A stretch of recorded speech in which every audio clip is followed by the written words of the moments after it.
कश्चिद अन्यो हेतु केवल। तो हम लोग पढ़ क्या रहे हैं अभी? न्याय। और इसमें जो है हेतु कितने प्रकार का है? 3 प्रकार का।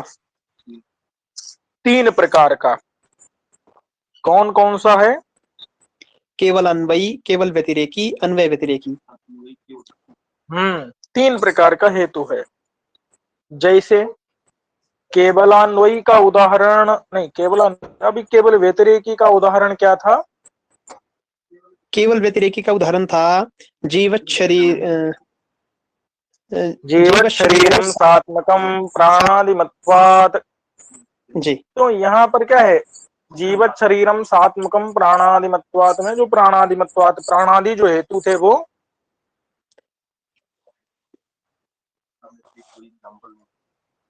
किसके थे? केवल व्यतिरेकी।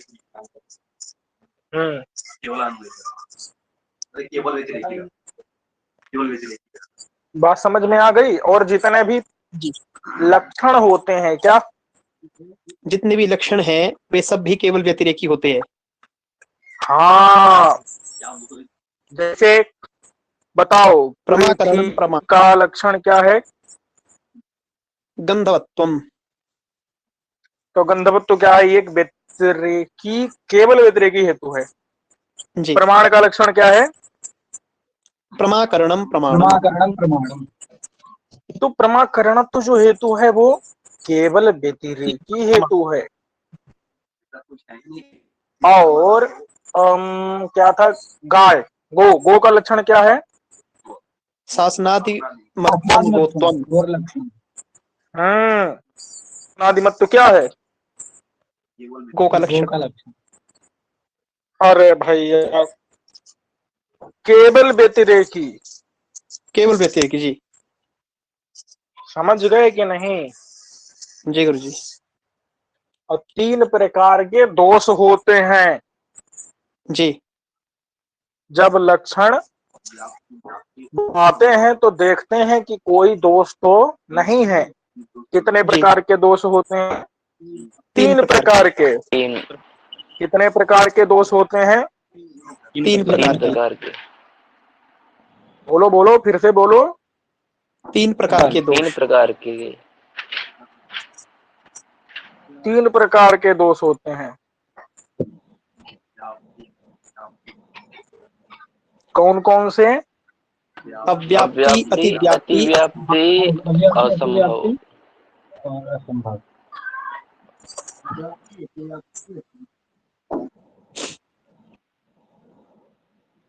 3 प्रकार के होते हैं भाई।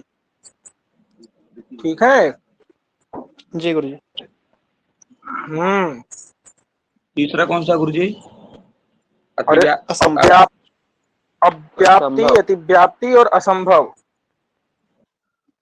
और हेत्वाभास कितने होते हैं? हेत्वाभास 5 होते हैं। 5 हेत्वाभास। और अव्याप्ति जो होता है वो किस में जाता है?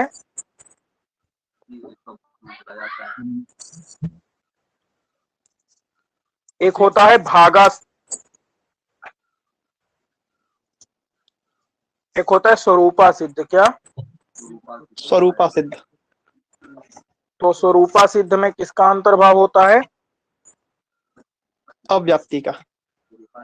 अव्याप्ति मतलब कौन सा वाला हेत्वाभास? स्वरूपा सिद्ध। और अतिव्याप्ति का मतलब कौन सा वाला हेत्वाभास?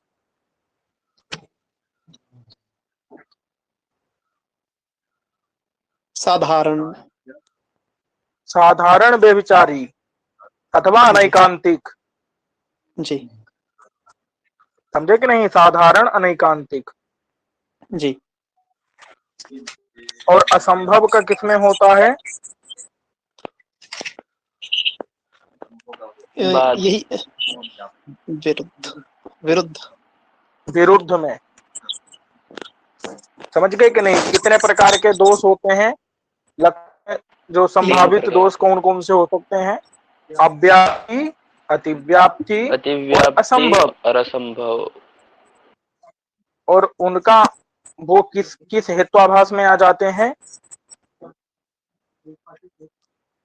अव्याप्ति आएगा स्वरूपा सिद्ध में, अतिव्याप्ति आएगा सिद्ध में, साधारण अनैकांतिक में, और असंभव आएगा विरुद्ध में। चलिए इसको छोड़ दीजिए। दृष्टांत कितने प्रकार के होते हैं? 2 प्रकार के। 2 प्रकार के। एक होता है साधर्म दृष्टांत, और दूसरा होता है वैधर्म। वैधर्म। और साधर्म को ही क्या कहते हैं? अन्वय दृष्टांत। और वैधर्म को क्या कहेंगे? व्यतिरेक दृष्टांत। व्यतिरेक दृष्टांत। ठीक है जी गुरु जी। हाँ, दृष्टांत मतलब क्या होता? उदाहरण।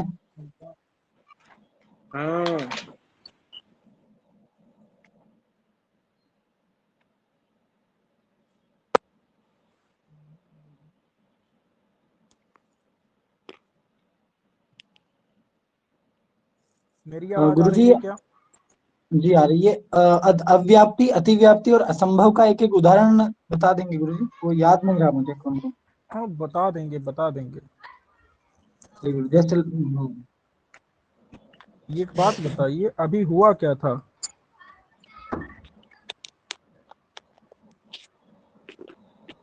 क्या मेरी अभी आवाज आनी बंद हो गई थी? जी जी नहीं आ रही, पहले बंद हो गई थी। अच्छा अच्छा अच्छा, ये पूछ रहा था ये क्या हुआ इधर। ये दृष्टांत अलंकार भी भैया 2 ही प्रकार का होता है, साधर्म और वैधर्म वाला। चलो, दृष्टांत कितने प्रकार का है? 2 प्रकार का, साधर्म दृष्टांत और वैधर्म दृष्टांत। और इसी को क्या कहते हैं? उदाहरण कहते हैं। और ये जो है साधर्म वाले को, अब ये क्या हम लिख अन्वय। दिए हैं?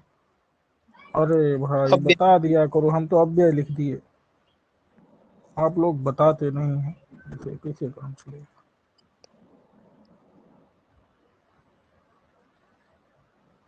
अन्वय, इसको अन्वय दृष्टांत बोलते हैं, और ये जो है वैधर्म वाले को व्यतिरेक दृष्टांत बोलते हैं। व्यतिरेक दृष्टांत। ऐसे व्याप्ति भी कितने प्रकार की होती है? 2 प्रकार की। कौन कौन सी? अन्वय व्याप्ति और व्यतिरेक व्याप्ति।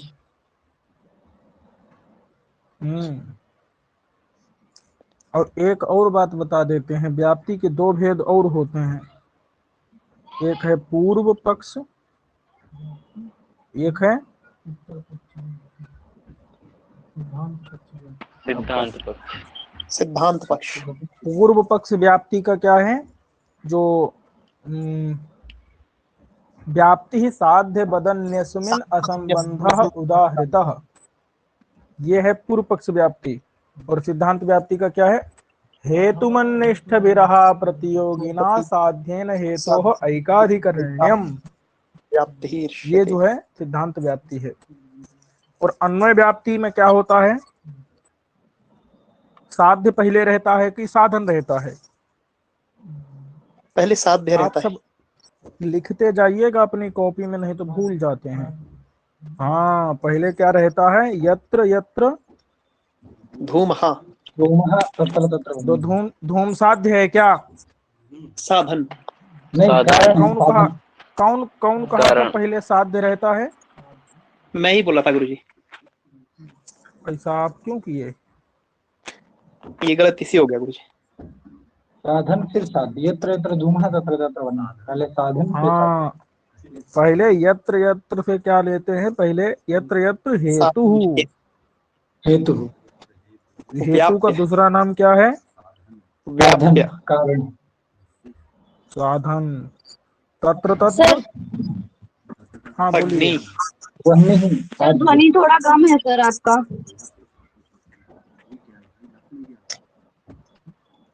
सही बात है क्या भाई? नहीं गुरुजी, मुझे तो ठीक आ रही है। मुझे भी ठीक है गुरुजी, इधर तो ठीक स्पष्ट आ रही है आपकी आवाज। मैं ये कह रहा हूँ कि थोड़ा आवाज बढ़ा करके देखिए, हो सकता है बढ़ जाए। फुल है सर।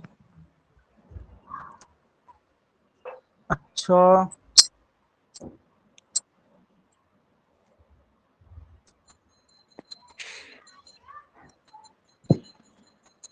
चलिए तो आप लोग बने रहिए, हम अभी आते हैं। जी।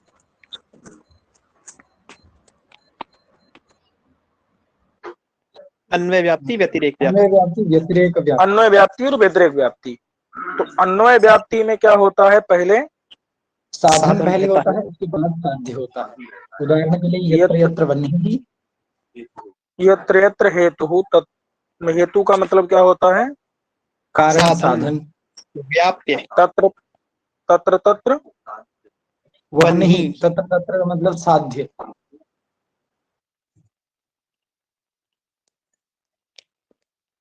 ठीक है जी।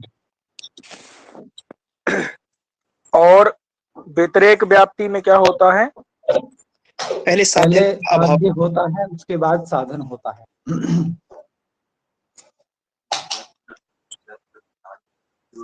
यत्र यत्र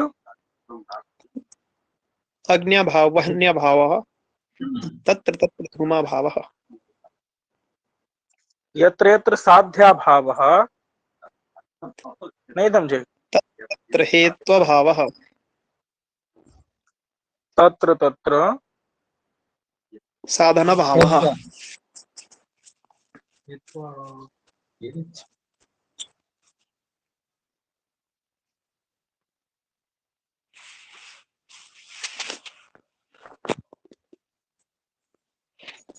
ठीक है। जी गुरु जी। तत्र तत्र हेत्वभावः अथवा साधनाभावः। बात समझ में आ गई? जी गुरु जी।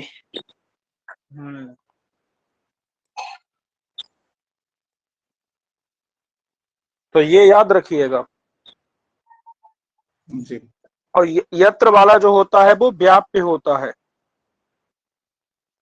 और तत्र वाला व्यापक। यही बात इधर भी समझ लेना है। जी। और पहले कौन सा रखा जाता है, यत्र वाला कि तत्र वाला? यत्र वाला पहले रखा जाता है।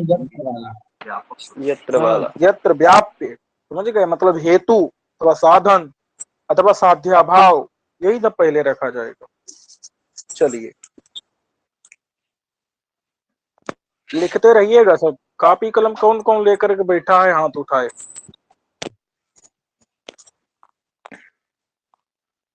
अच्छा,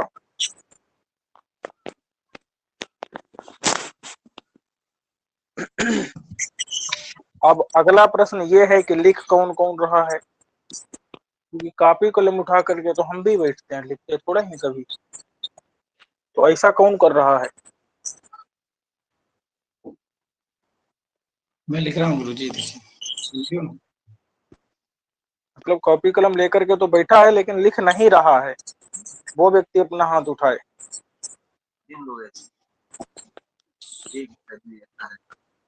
गणेश जी कॉपी कलम लेकर के क्यों बैठे हैं? चलिए कोई बात गुरुजी नहीं, अभी पहले तक से आ लिख नहीं रहा रहा होगा। था, अब लिखूंगा। अच्छा अच्छा, कोई बात नहीं। ऐसा है, मैं असल में जब कॉपी कलम लेकर के बैठता हूँ तो मैं सबसे ज्यादा लिखता हूँ। चलिए, अब लेकर के ही नहीं बैठता हूँ, कुछ लगता ही नहीं होगा कि छोड़ दें। हाँ वही बात है, कुछ लगता ही नहीं ऐसा जो छोड़ दें।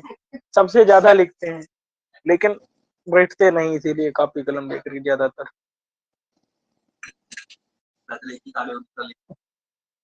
चलिए, तो मूल बात क्या थी कि कुछ हेतु जो होते हैं, कश्चित अन्य हेतु केवल अन्वयी, केवल अन्वयी होता है। अब केवल अन्वयी का मतलब होता है, एक शब्द है न्याय में आता है केवलान्वयी। क्या शब्द है? केवलान्वयी। केवलान्वयी का मतलब होता है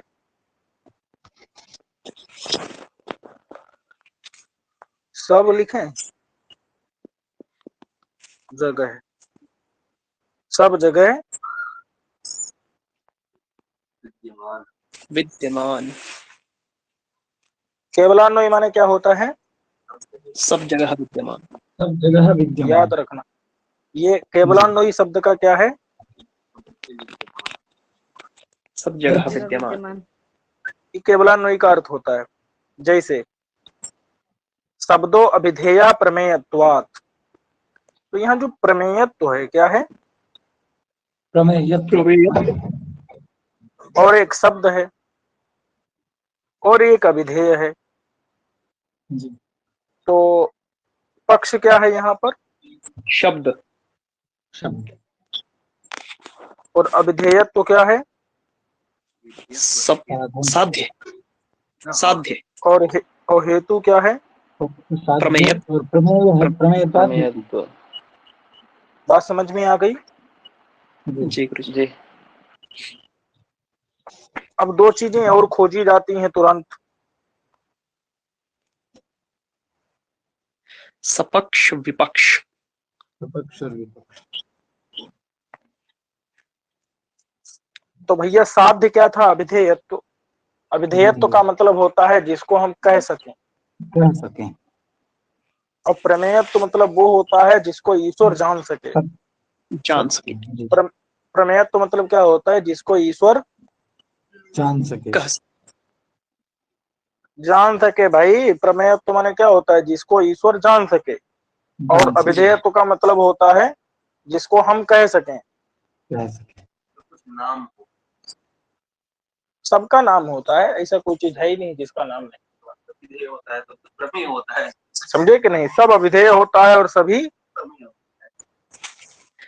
प्रमेयत्व। प्रमेय होता है। अब यहाँ पर बात यह है कि साध्य और सपक्ष। सपक्ष का मतलब क्या होता है? जहां पर अन्वय व्याप्ति वाला दृष्टांत, अन्वय व्याप्ति का दृष्ट। मतलब जहां निश्चित रूप से साध्य रहे। तो बताओ अभिधेयत्व तो निश्चित रूप से कहाँ रहेगा? सर्वत्र। प्रमेय। सब जगह रहेगा भैया। शब्द में रहेगा ना जी। नहीं समझे आप? अभिधेय जो है ना, सब कुछ है कि नहीं? जी। तो अभिधेय कहाँ कहाँ होगा? सब जगह होगा। सब जगह। सबको ही अभिधेय है कि नहीं है? जितना भी पदार्थ है सब क्या है? अभिधेय है। अभिधेय। और सभी पदार्थ प्रमेय है कि नहीं? सभी पदार्थ प्रमेय है। जी। प्रमेय। क्यों है? क्योंकि उनको सब तो कहा जा प्रमेय सकता है। कैसे हो सकते? अभिधेय होने के कहते हैं कारण से। तुम्हारी प्रमा के भले ही विषय ना हो, लेकिन ईश्वर की प्रमा के विषय सभी पदार्थ हैं कि नहीं? है। सभी है। जी। ईश्वर तो सबको जान सकता है कि नहीं? जान सकते हैं जी। तो इसलिए सभी प्रमेय हैं और सभी क्या हैं? अभिधेय है। अभिधेय। आपसे परीक्षा में एक प्रश्न पूछा जाएगा कि पदार्थ कितने होते हैं, तो आप क्या उत्तर देंगे? न्याय की दृष्टि से सोच। अरे सामान्य रूप से बताओ यार, 7 पदार्थ होते हैं, ज्यादा 7 दिमाग पदार्थ क्यों लगा होते हैं रहे हो? जी। 7 हाँ। फिर प्रश्नकर्ता दूसरा अगला प्रश्न आएगा कि इन 7 पदार्थों का साधर्म्य क्या है? तो क्या बताओगे? ये सप्ता नामपि साधर्म्यम ज्ञेयत्वादिकमुच्यते। माने ज्ञेयत्व, अभिधेयत्व, प्रमेयत्व, वाच्यत्व, यही 7 पदार्थों का साधर्म्य। समझ गए कि नहीं? जी। जी। तो यहाँ पर अभिधेय और प्रमेय दोनों क्या है? सर्वत्र विद्यमान है कि नहीं? ये लाइन क्या थी गुरु जी? वापस सप्ताह नाम भी साथ, सप्ताह नाम में भी क्या था? कौन पूछ रहा है भाई? गुरु जी लीलाधर। लीलाधर जी, आप पहले वाले पाठ नहीं देखे? हाँ गुरु जी नहीं देखा। तो आपको वैसे ये पूछने का कार्यकावली का है अधिकार, मतलब। आपको जी पूछने जी का अधिकार समाप्त होता है। आगे चलते हैं। जी चलिए। गुरु। हाँ, तो कहाँ था भैया? सभी क्या होते हैं? ये हेतु। सभी हेतु नहीं, सभी पदार्थ क्या होते हैं? अभिधेय होते हैं, प्रमेय भी होते हैं। प्रमेय होते हैं। अभिधेय प्रमेय। समझ गए कि नहीं? तो ये क्या हो गया, इसलिए ये केवलान्वयी है। इसलिए ये क्या है, जिस चीज का कहीं भी अभाव ना मिले वही क्या होता है, केवलान्वयी। केवलान्वयी। जैसे जैसे आकाश क्या है, केवलान्वयी। केवलान्वयी है, क्योंकि आकाश सर्वत्र है। आत्मा क्या है,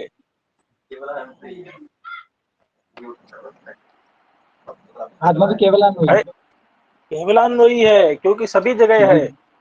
जी बात समझ में आई कि नहीं? जी आगे।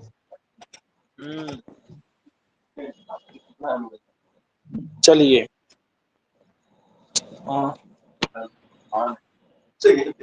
कुछ मिनट रुकिए।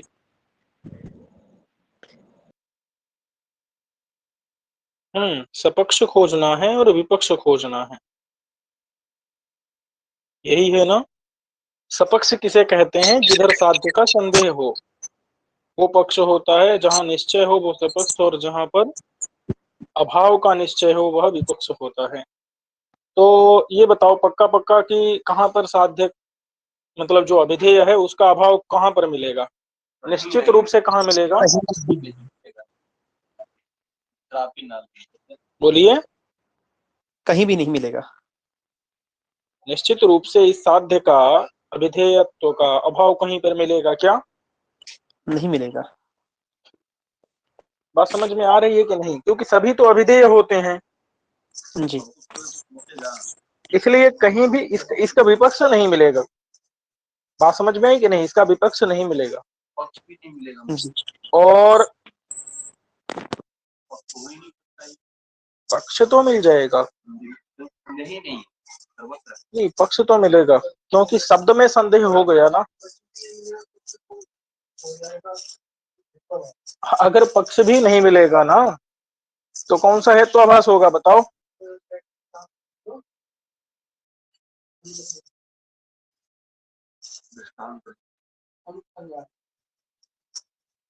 अगर पक्ष नहीं मिलेगा तो वो पक्षा सिद्ध, आश्रया सिद्ध हो जाएगा। समझे कि नहीं? चलिए अब देखिए, और सपक्ष किसे माने, साध्य सपक्ष मतलब होता है जहां निश्चित रूप से अविधेयत्व रहे, तो सपक्ष तो सब हो जाएगा, नहीं हो जाएगा? जी होगा। शब्द में ही संदेह है ना, शब्द के अतिरिक्त, शब्द के अतिरिक्त जितना भी पदार्थ है वो सब क्या हो जाएगा,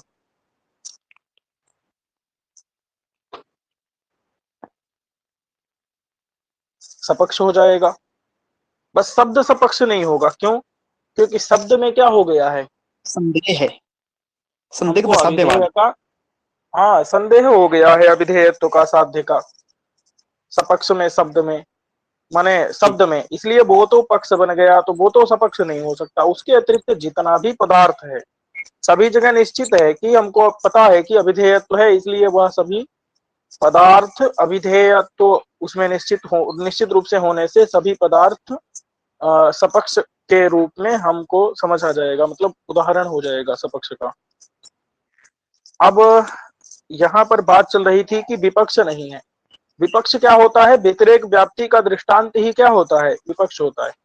तो विपक्ष नहीं है इसका मतलब व्यतिरेक व्याप्ति का हम कोई भी दृष्टांत नहीं दे सकते, यानी कि व्यतिरेक व्याप्ति ही नहीं बनेगी, क्योंकि जो व्याप्ति होती है ना वो हमको कहीं ना कहीं पर दिखानी पड़ती है, किसी ना किसी दृष्टांत में। व्याप्ति कहीं ना कहीं किसी ना किसी दृष्टांत में दिखानी पड़ती है। अब अगर व्यतिरेक व्याप्ति करेंगे तो वो कहीं भी किसी दृष्टांत में दिखेगी ही नहीं, इस वजह से, क्योंकि दृष्टांत तो उसका खत्म, इसलिए व्यतिरेक व्याप्ति भी नहीं बन सकती, ये बात बता रहे हैं। तो जब व्यतिरेक व्याप्ति नहीं बनेगी तो उस हेतु को हम क्या कहेंगे, केवलान्वयी, क्योंकि वहां पर केवल अन्वय व्याप्ति ही बन पा रही है। अब देखते हैं क्या मामला है यहाँ पर। तो शब्द विधेया प्रमेयत्वात्, शब्द विधेय है क्यों, प्रमेय होने के कारण। अब कह रहे हैं कि यत प्रमेयम तद अविधेयम, जो जो प्रमेय होता है, प्रमेय का मतलब है कि ज्ञान का विषय होता है, वह अविधेय होता है। अभिधेय मतलब कहा जाने योग्य होता है, उसको कह सकते हैं। जैसे घड़ा देख लो भैया, घड़ा को हम जान सकते हैं कि नहीं, ज्ञान हो जान सकता है सकते कि नहीं हैं। घड़े का, जी इसलिए घड़े को कह भी सकते हैं कि नहीं। जी, कह सकते हैं। और तथा जायम, ये हमारा जो शब्द भी है ना, ये भी घड़े की तरह ही है। जी इस शब्द को भी बताओ, जान सकते हैं, कह सकते हैं, शब्द को भी जान सकते हैं कि नहीं, जी इसलिए शब्द के बारे में कह भी सकते हैं कि नहीं। जी तो यही बात है, तथा चायम माने घड़े के जैसे यह शब्द भी वैसा ही है। तस्मात तथा, इसलिए जैसे घड़ा कहा जा सकता है, अभिधेय होता है, वैसे ही शब्द भी तस्मात तथा माने अभिधेय है। अब यहाँ पर पक्ष क्या है, शब्द पक्ष है। शब्द में अभिधेयत्व क्या है, यहाँ पर साध्य है। प्रमेयत्व क्या है, हेतु है। और वो हेतु कैसा है, केवलान्वयी हेतु है। क्यों, क्योंकि यहाँ पर व्यतिरेक दृष्टांत ही नहीं मिलेगा, व्यतिरेक दृष्टांत अभावात। व्यतिरेक दृष्टांत मतलब विपक्ष, और विपक्ष तो यहाँ पर है ही नहीं, पहले बता दिए। क्योंकि जो अविधेयम न भवति तद प्रमेयम अपि न भवति, तो प्रमेय भी नहीं होता है। जैसे अमुक, कोई अमुक मिलेगा ही नहीं, क्योंकि सर्वत्र ही प्रामाणिक है ये बर्था दृष्टांत, याद रखिएगा। दृष्टांत क्या होता है, हमेशा जो प्रामाणिक, प्रामाणिक अर्थ होता है, जो प्रामाणिक अर्थ होता है, बहुत दृष्टांत होता है। प्रामाणिक अर्थ ही दृष्टांत होता है। अब यहाँ पर है सच प्रमेय,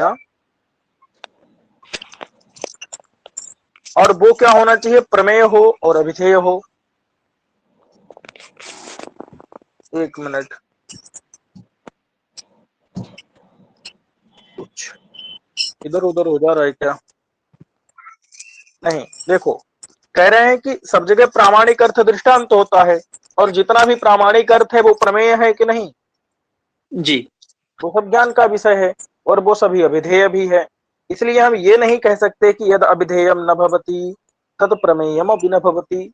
इसको दिखाओगे आप, सब तो अभिधेय है, क्योंकि दृष्टांत वही होगा जो सर्वत्र प्रामाणिक होगा, और जो प्रामाणिक होगा वो अभिधेय भी होगा और प्रमेय प्रमेय भी भी होगा। होगा। सच प्रमेय, वो प्रमेय भी होगा और अभिधेय भी होगा। इसलिए कहीं पर भी यदा विधेयम न भवति तत् प्रमेयम न भवति, ये कहीं दिखा सकते हैं क्या, चाहो तो कह लो, लेकिन दृष्टांत दे ना पाओ। बात समझ में आई कि नहीं। और जी जी इसलिए कह ही नहीं पाओगे, क्योंकि दिखाना पड़ेगा ना कहीं कर, किसी न किसी पर। जी जी अब यहाँ पर कह रहे हैं इस प्रकार से कितने हेतु होते हैं, 3 हेतु होते हैं। तीनों के उदाहरण भी पता चल गए आपको, ये आपको याद रखने हैं तीनों हेतुओं के उदाहरण। अब देखिए 3 हेतु के नाम का क्या है, तो अन्वय व्यतिरेकी है, जैसे धूम उदाहरण था। केवलान्वयी का उदाहरण, जितने भी नहीं, केवलान्वयी का तो ये अभिधेयत्व प्रमेयत्व आदि, और केवल व्यतिरेकी का जितने भी लक्षण होते हैं वो सब किसके हो जाते हैं, केवल व्यतिरेकी के उदाहरण हो जाते हैं। बात समझ में आई कि नहीं। जी जी अथवा जो प्राणादि हेतु था वो केवल व्यतिरेकी का था। इन तीन हेतुओं के मध्य में, त्रयाणाम मध्य यो हेतु अन्वय व्यतिरेकी। अब देखो, अन्वय व्यतिरेकी हेतु को कितने रूप चाहिए, 5 रूप चाहिए, 5 रूप। केवलान्वयी को 4 रूप, केवल व्यतिरेकों के कितने रूप चाहिए, 4 रूप, 4 रूप चाहिए।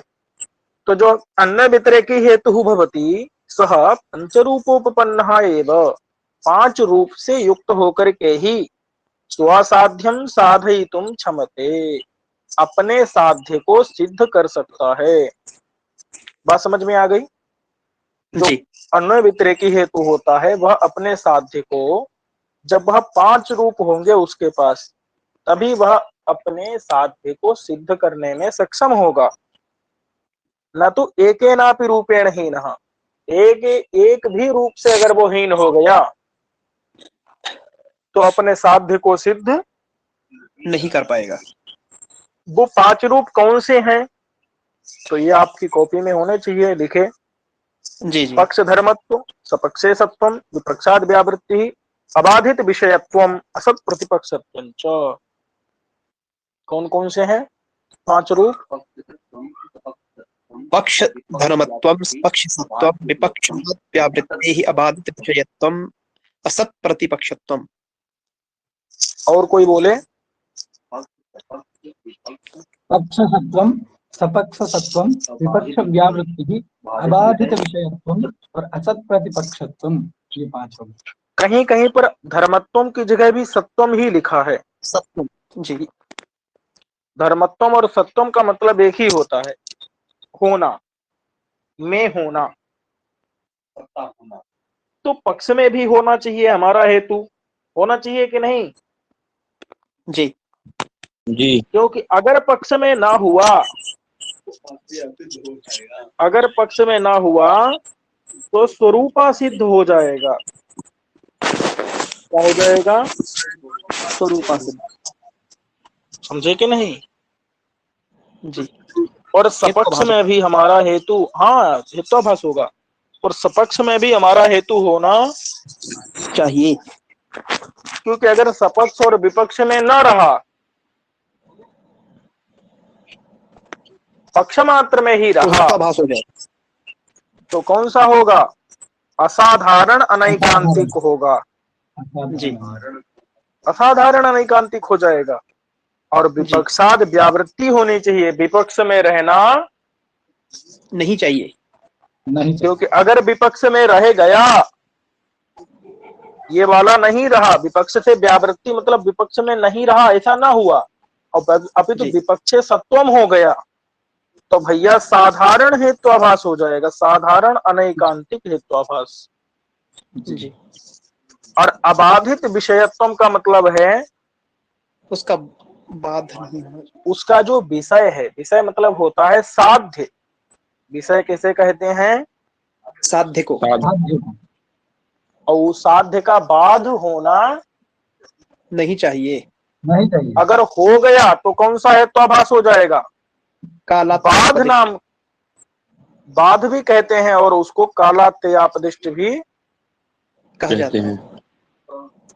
और असत प्रतिपक्षत्व भी नहीं होना चाहिए। जी। अगर असत प्रतिपक्ष हो गया तो हेत्वाभास हो जाए। तो हेत्वाभास ही है भाई। जी असत प्रतिपक्षत्व अगर नहीं हुआ, सत प्रतिपक्ष हो गया, तो सत प्रतिपक्ष तो क्या है? ये हेत्वाभास ही है ना, जिसका दूसरा नाम क्या है? प्रकरण सम। इसलिए ये पांचों रूप होने ही चाहिए। बोलो भैया कोई दूसरा पांचों रूप का नाम बोलो। पक्ष धर्मत्वम, सपक्षे सत्वम, विपक्षाद व्यावृत्ति, अबाधित विषयत्वम, विषयत्वम। और 5 हेत्वाभास के नाम याद किए हैं अब तक? जी गुरुजी। आपको छोड़ करके भाई दूसरा कोई नहीं है क्या याद किया हुआ?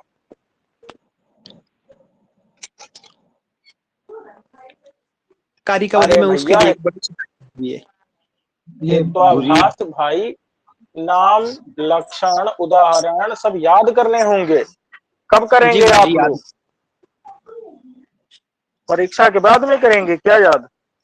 नहीं गुरुजी। अरे आप नहीं वहां क्यों कर रहे हैं? आपको तो याद ही है। दूसरे लोग हाँ करें या नहीं करें तो पता चले कुछ। बताओ कौन कौन ऐसा है जो परीक्षा के बाद याद करेगा हेत्वाभास के नाम? हाथ उठाओ। कोई हाथ नहीं उठाया, सब सीख गए हैं। नहीं तो मैं सोचा कि इस बार भी हाथ उठा देंगे। चलिए, तो ये 5 रूप भैया कब तक याद होंगे? 5 दिन में। कोई बात नहीं, 5 दिन में याद कर लीजिएगा। एतानी तु पंच रूपाणि, ये जो 5 रूप हैं ये कहाँ पर रहते हैं? कौन से वाले में होते हैं? अन्वय व्यतिरेकी। अन्वय व्यतिरेकी हेतु में। किसमें रहते हैं ये? अन्वय व्यतिरेकी। जैसे धूम हेतु कैसा है?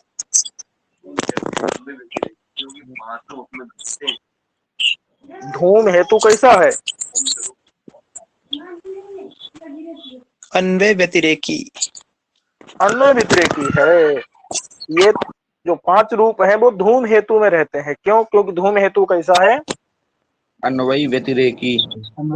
अन्वय व्यतिरेकी हेतु है, इसलिए उसमें ये 5 रूप रहते हैं। देखो कैसे रहते हैं, दिखा देते हैं, सब लिखे हैं तथा ही करके। पहला वाला रूप कौन सा है? पक्ष धर्म। पक्ष धर्मत्व। अब यही देख लो कि धूमवत्वम पक्षस्य पर्वतस्य धर्मः पर्वतेतस्य विद्यमानत्वात्। हो गया पहला वाला। पहला वाला पक्ष धर्मत्व क्यों है? क्योंकि जो धूमवत्व है, धूमवत्व का मतलब क्या होता है? धूम, धुआं। क्योंकि कहीं पर भी मत्व और वत्व ये काउंट ही नहीं करने, 8 2 इनको गायब कर देना है। तो धूमवत्व लिखा है तो क्या आपको दिखना चाहिए? धूम। धूम दिखना चाहिए। तो धूम जो है वो क्या है? पक्ष कौन हुआ? पर्वत। पर्वत। जी। पर्वतो बन्यमान धूमात, यहाँ पक्ष कौन हुआ? पर्वत हुआ। और उसमें क्या सिद्ध करना है? साध्य क्या हुआ? साध्य अग्नि वह्नि। और हेतु धुएं को देख करके ना बनने को सिद्ध कर रहे हैं, तो हेतु कौन होगा? धूम। और साध्य कहाँ रह रहा है? निश्चित रूप से, निश्चित रूप से साध्य रह रहा है सपक्ष में, महानस में। मानस में, क्योंकि निश्चित साध्यवान सपक्षः। और निश्चित रूप से साध्याभाव मतलब साध्य कहाँ नहीं रह रहा है? महारद सरोवर में नहीं रह रहा है, इसलिए सरोवर क्या हो जाएगा? यहाँ पर विपक्ष। विपक्ष हो जाएगा। समझे कि नहीं? जी गुरु जी। और अन्वय व्याप्ति क्या बनेगी? यत्र यत्र धूमत्वं तत्र तत्र वह्नि। धूमः, यत्र यत्र धूमः तत्र तत्र वह्नि। वह्निः। जैसे कहानस में। जी। और व्यतिरेक व्याप्ति क्या बनेगी? यत्र यत्र वह्न्याभाव अग्न्याभाव। वन्य भाव साध्या भाव तत्र तत्र साधन भाव धूमा भाव हेत्वभाव। साधना भाव धूमा भाव, ये व्यतिरेक व्याप्ति बनेगी। इसका उदाहरण क्या होगा? जैसे जहां जहां आग नहीं है वहां वहां धुआं भी नहीं है, जैसे सरोवर में। जी। महाहृद इसका उदाहरण बनेगा। बात समझ में आ गई? जी गुरु जी। समझ रहे हैं कुछ कि नहीं समझ रहे हैं भाई लोग? समझे नहीं समझे सब लोग बताओ। कौन सा है? कौन कौन नहीं समझा हाथ उठाए?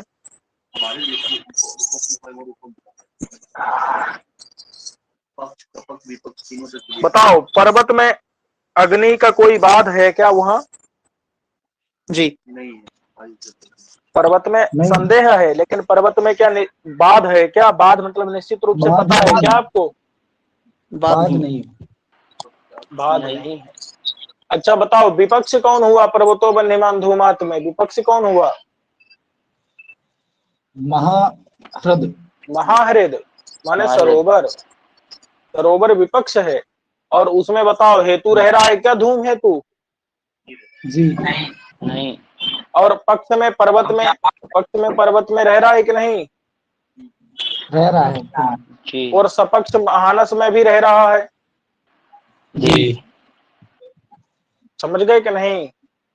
हाँ जी। अच्छा ये बताओ कि पर्वत में बन्ही का सिद्ध करने के लिए कौन सा हेतु है? वहां धुआं। लेकिन पर्वत में बन्ही के अभाव को सिद्ध करने के लिए भी कोई हेतु है क्या, जो ये कहता हो कि पर्वत में बन्ही नहीं है? ऐसा कोई दूसरा हेतु है क्या? नहीं। इसलिए सत प्रतिपक्ष यहाँ पर नहीं है। सत का मतलब होता है होना, और प्रतिपक्ष कहते हैं विरोधी को। तो अगर कोई विरोधी होता तो सत प्रतिपक्ष होता। लेकिन पर्वत में बन्ही को सिद्ध करने के लिए जैसे धुआं हेतु है, वैसे कोई ऐसा दूसरा कोई हेतु है क्या जो पर्वत में क्या कर रहा हो, जो ये सिद्ध कर रहा हो कि यहाँ बन्ही नहीं है? नहीं है गुरुजी, कोई हेतु नहीं। नहीं, ऐसा नहीं है। तो दूसरा कोई विरोधी हेतु वहां पर नहीं है, जी इसलिए सत प्रतिपक्ष नहीं है, असद प्रतिपक्ष है। जी जी, और यहाँ पर विषय का साध्य का बाद भी नहीं है। नहीं है। बात इतनी सब समझ में आ रही है कि नहीं? जी गुरुजी। तो हमारा हेतु विपक्षाद व्यावृत्ति, विपक्ष में नहीं रहता है, और पक्ष वृत्ति है, पक्ष में रहता है। और सपक्ष में भी हमारा हेतु जो है, ये धूम हेतु, ये कहाँ रहता है? सपक्ष यानी महानस में भी रहता है। बात समझ में कुछ आई कि नहीं आई? जी गुरुजी, स्पष्ट है। अरे भाई, जिनको स्पष्ट है उनसे थोड़े पूछ रहे हैं, जिनको नहीं है वो लोग कुछ बोले यहाँ पर।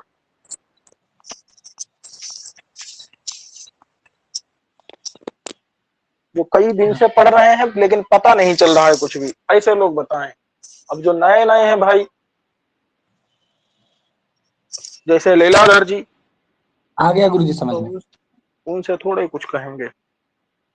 जो 4-5 दिन से मेहनत कर रहे हैं लेकिन पता ही नहीं चल रहा है, छावे नहीं लग रही। किसको किसको समझ में आया? हाथ उठाए।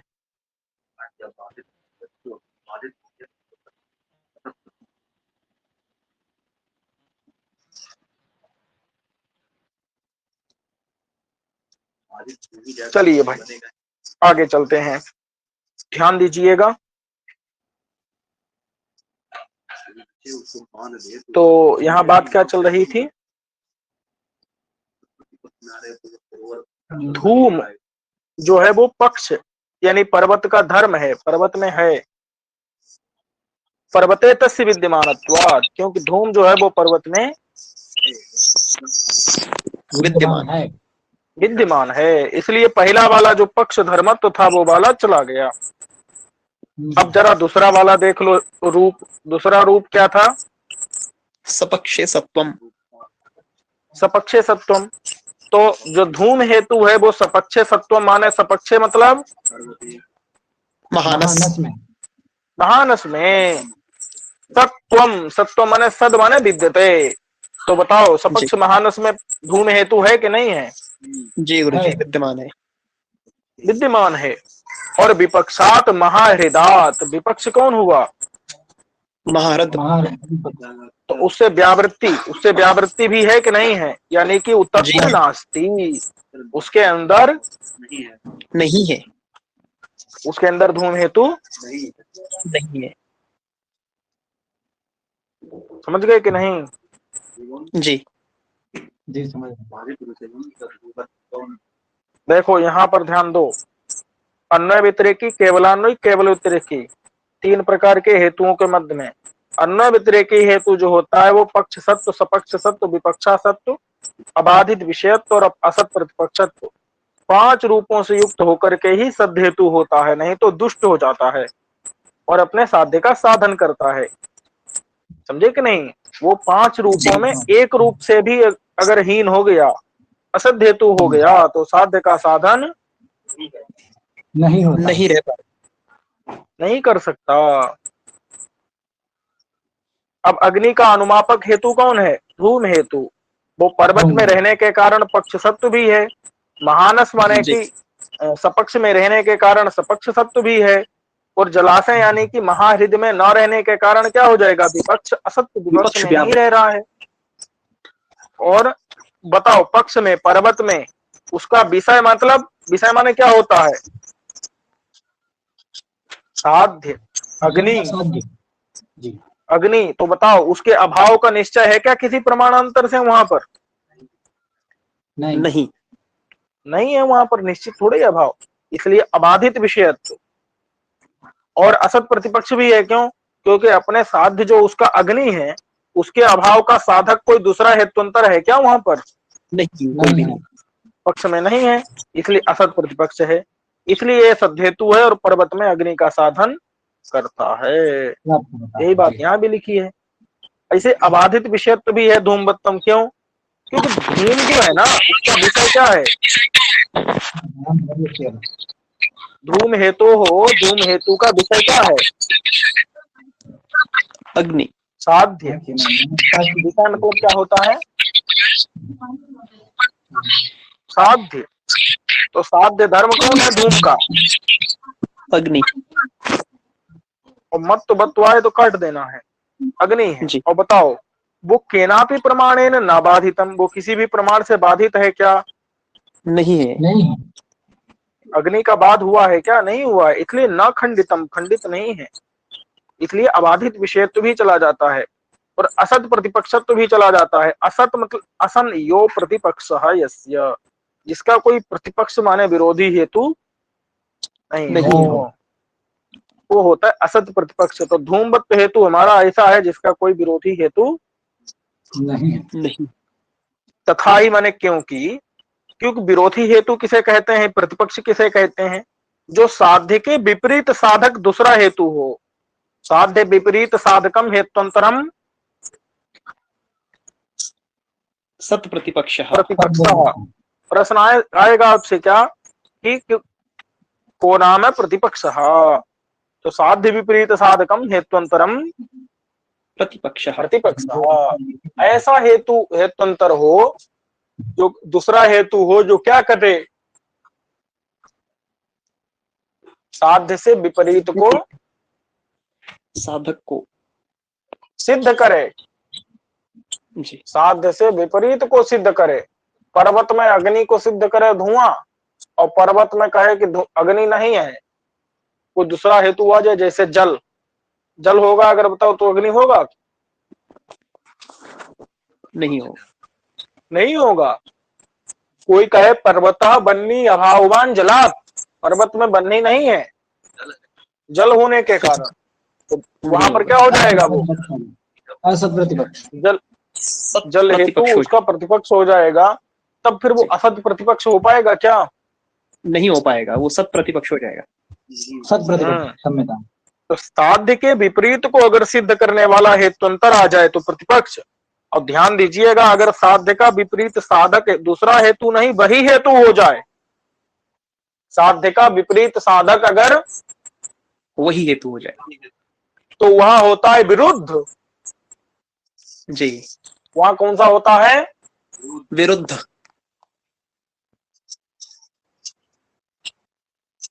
चलिए, तो साध्य विपरीत साधक अगर दूसरा कोई हेतुअंतर तो है नहीं जो उल्टा को सिद्ध करने आए। इति उच्यते सच धूमवत्व हेतु नास्ति एवं अनुपलम्भात्।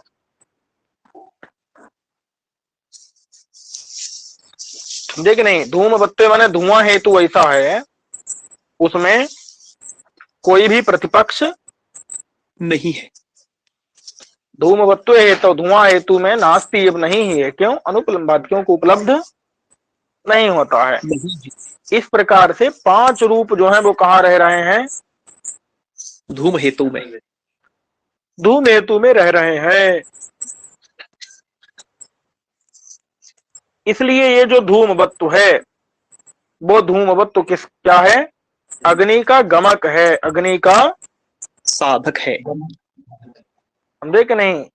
इसलिए धूमवत्व हेतु अग्नि को क्या करेगा? धूम हेतु अग्नि को सिद्ध करेगा। अब कहते हैं कि अग्नि भैया क्या है? साध्य। अब बताओ अग्नि जो साध्य है वो कहाँ रह रहा है? अग्नि को तो सिद्ध करेगा, लेकिन वो अग्नि को पर्वत में ही सिद्ध करेगा या घर में सिद्ध करेगा? बताओ। सिद्ध पर्वत। क्यों? क्यों पर्वत में करेगा? क्योंकि धूम कहाँ है? पर्वत में। तो पर्वत में अगर धूम है तो बताओ अग्नि भी कहाँ सिद्ध होगा? पर्वत में होगा ना। जहाँ भैया अग्नि रहेगा, वो जहाँ धुआं रहेगा वही ना अग्नि सिद्ध होगा जी। ये किसी दूसरी जगह जाकर के सिद्ध हो जाएगा? नहीं। आपने धुआं अगर दीवार के पीछे देखा तो अग्नि दीवार के पीछे ही ना होगा। जी। नहीं समझे? धुआं पीछे देख रहे हैं, वो अग्नि आगे रखा हुआ, ऐसा थोड़े होता है। जी जी। तो इसलिए अग्नि है पक्ष धर्मत्वम। अग्नि जो है वो पर्वत में है, पक्ष मतलब पर्वत, पर्वत में है, धर्म माने है। तो ये बात कैसे सिद्ध होती है? जब हेतु हो पक्ष धर्मता वाला। ये हेतु भी क्या होना चाहिए? पक्ष धर्मता, यानी कि पर्वत के अंदर, पर्वत रूपी पक्ष के अंदर धर्मता यानी हेतु होना चाहिए, जब इससे सिद्ध होता है। तथा ही अनु मानस्य द्वे अंगे, अनुमान के कितने अंग होते हैं? दो अंग, कौन कौन से? व्याप्ति और पक्ष धर्म। व्याप्ति और पक्षधर्मता। और व्याप्ति के द्वारा क्या सिद्ध होता है? साध्य सामान्य सिद्ध होता है। साध्य सामान्य मतलब सामान्य रूप से अग्नि सिद्ध होगा। साध्य क्या है? अग्नि। तो सामान्य रूप से कौन सिद्ध होगा व्याप्ति के द्वारा? अग्नि। व्याप्त्या माने व्याप्ति के द्वारा, साध्य सामान्य मतलब सामान्य रूप से अग्नि की सिद्धि होती है। लेकिन पक्ष धर्मता, पक्ष धर्मता का मतलब क्या है कि धुआं कहाँ रह रहा है? पक्ष में, पर्वत में। पर्वत में, इसलिए अग्नि भी कहाँ सिद्ध होगी? अग्नि भी पर्वत में ही सिद्ध होगी। तो साध्य से पक्ष संबंधित तुम विशेषा सिद्धति, मतलब ये हमारा पक्ष धर्मता के कारण, मतलब हमारा हेतु पक्ष में रह रहा है, इस कारण से जो साध्य है, साध्य अग्नि है, वो भी पक्ष संबंधी है। पक्ष संबंधी यानी कि पर्वत में ही सिद्ध होगी। ये विशेष बात तब सिद्ध होती है पक्ष धर्मता के कारण। इसलिए व्याप्ति भी चाहिए और पक्ष धर्मता भी चाहिए। और पर्वत रूपी, पर्वत का जो धर्म है कौन? धुआं, उसके द्वारा ही बन्ही का भी पर्वत में ही अनुमान होता है। अगर पर्वत संबंधी धुआं न होता तो बन्ही का पर्वत संबंधी अनुमान होता? नहीं होता। नहीं। पर्वत धर्मेण, पर्वत धर्म के द्वारा, धूम हेतु के द्वारा बन्ही का भी पर्वत संबद्ध एवं अनुमीयते, पर्वत से संबंधित होकर के ही अनुमान होता है। अन्यथा नहीं तो क्या होता? साध्य सामान्य का, साध्य सामान्य यानी कि सामान्य रूप से बन्ही का व्याप्ति ग्रह से ही सिद्ध हो जाती बन्ही। तो भाई यहाँ जहां जहां धुआं होता है वहां वहां बन्ही होता है, तो सामान्य रूप से बन्ही सिद्ध हो गई, सब जगह के लिए सिद्ध हो गई। एक पर्वत के लिए सिद्ध करने की क्या जरूरत है? कृतम अनुमान है, अनुमान तो व्यर्थ हो जाएगा। तो कहते हैं ऐसी बात नहीं है, हमको तो सबसे संबंधित धूम के द्वारा अग्नि का अनुमान थोड़ी करना है, हमको तो एक खास पर्वत में करना है। तो खास पर्वत में धुआं भी रहना चाहिए। तो यहाँ पर यह आपको कुछ याद करने योग्य बातें हैं कि अनुमान के दो अंग होते हैं, व्याप्ति और पक्ष धर्मता। व्याप्ति से सामान्य रूप से साध्य की सिद्धि होती है और विशेष रूप से उस पर्वत में पक्ष धर्मता के द्वारा सिद्धि होती है। अब कहते हैं कि कोई जो, अच्छा, यस्तु अन्यः अपि अन्वय व्यतिरेकी हेतु, अगर कोई अन्य भी अन्वय व्यतिरेकी हेतु है, स्व सर्वः वो सभी पंचरूपोपन्न, पांच रूप से युक्त होकर के ही सद हेतु होता है, नहीं तो हित्वाभास हो जाता है।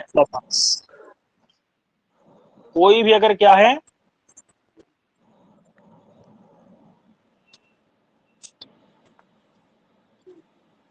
बोलिए भाई, कोई भी अगर अन्वय व्यतिरेकी हेतु है तो वो पांच रूप से युक्त होकर के, सा सर्वः भाव सभी पंच रूप से उपपन्न युक्त होकर के ही सद हेतु होता है, नहीं तो हित्वाभास हो जाता है। अनुमान के दो अंग हैं, व्याप्ति और पक्ष धर्मता। तो यहाँ पर क्या होता है? सामान्य व्याप्ति के ज्ञान से क्या होता है? साध्य सामान्य की सिद्धि होती है। और पक्ष धर्मता के द्वारा क्या होता है? पक्ष में संबंधी, विशेष इस पर्वत में संबंधी है हमारा अग्नि, ये सिद्ध होता है। जैसे पर्वत वृत्ति धूम से बन्ही भी पर्वत वृत्ति मतलब पर्वत में ही अनुमान होगा, समझे कि नहीं? नहीं तो सामान्य रूप से क्या होगा? व्याप्ति के ज्ञान से बन्ही सामान्य की ही सिद्धि होगी जी। तो ये कुछ बातें हैं इसके लिए। ये इस प्रकार से केवलान्वयी हेतु जो होता है वो, देखो ध्यान देना, केवलान्वयी में विपक्ष होता है क्या? विपक्ष नहीं होता, समझे कि नहीं? जी। इसलिए केवलान्वयी हेतु में कौन सा नहीं रहता है? विपक्ष नहीं रहता। विपक्षाद व्यावृत्ति या विपक्षा सत्व नहीं रहता। अब तो चार रूप तो उसमें रहते ही हैं, समझ गए कि नहीं? जी गुरु। और केवल व्यतिरेकी हेतु में सपक्ष नहीं होता, इसलिए सपक्ष सत्व नहीं होता वहां पर, उसके अतिरिक्त बचे हुए चार रूप तो रहते ही हैं। केवलान्वयी क्या होता है? चतुरूपोपपन्नः एव स्वसाध्यम साधयेत्। केवलान्वयी में कितने रूप होते हैं? 4 रूप। 4 रूप। और अपने वो साध्य को सिद्ध करता है। क्यों? क्योंकि तस्य ही विपक्षाद व्यावृत्तिर्नास्तु, उसकी विपक्ष से व्यावृत्ति नहीं है। क्यों? क्योंकि उसमें विपक्ष ही नहीं होता है। केवलान्वयी में विपक्ष नहीं होता है, ये विपक्ष नहीं होता। विपक्षाभावात्। केवल व्यतिरेकी में भी 4 रूप ही होते हैं। क्यों? क्योंकि तस्य ही सपक्ष सत्वम नास्ति, उसमें सपक्ष सत्व वाला जो दूसरा वाला रूप था वो वाला नहीं होता है। क्यों? क्योंकि उसका तो सपक्ष ही नहीं है।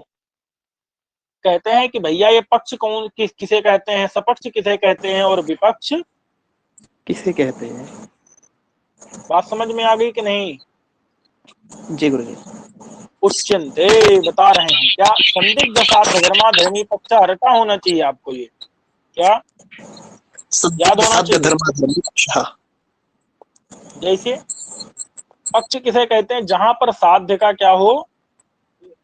संदेह हो, संदिग्ध हो। जैसे धूम के द्वारा अनुमान करते हैं पर्वत में अग्नि का, तो वहां पर संदेह किसके अंदर है? पर्वत के अंदर। किस विषय में? अग्नि के विषय में। हाँ। और सपक्ष किसे कहते हैं? सपक्ष तो निश्चित साध्य धर्माधर्मी, साध्य धर्माधर्मी। जैसे महानस धूम के द्वारा जब बन्ही का अनुमान करते हैं तो महानस में बताओ निश्चित रूप से है कि नहीं बन्ही? जी जी, महानस में होती है। तो वहां निश्चित साध्य धर्माधर्मी है। तो विपक्ष किसे कहते हैं? जहां निश्चित साध्य अभाववान धर्मी, जहां निश्चित रूप से साध्य न रहे, मतलब अग्नि ना रहे। जैसे महारथ माने तालाब। जी। इस प्रकार से अन्वय व्यतिरेकी केवलान्वय केवल व्यतिरेकी दृश्यता दिखा दी। अतो अन्य हेत्वाभाषा, इससे बचे हुए जो होते हैं वो सब हेत्वाभास होते हैं। और उनके नाम याद करिए। असिद्ध, विरुद्ध, अनैकांतिक, प्रकरण सम और कालात्यापदिष्ट। कालात्यापदिष्ट को बाध भी कहते हैं, बाधित। जी। और प्रकरण सम को क्या कहते हैं? सत प्रतिपक्ष। सत प्रतिपक्ष कहते हैं। ठीक है जी। चलिए अब इसके हेत्वाभास हम अगली कक्षा में पढ़ेंगे। इसको यहीं तक रखते हैं। जी गुरु जी, प्रणाम। ठीक है। और आपको अभी जुड़ना है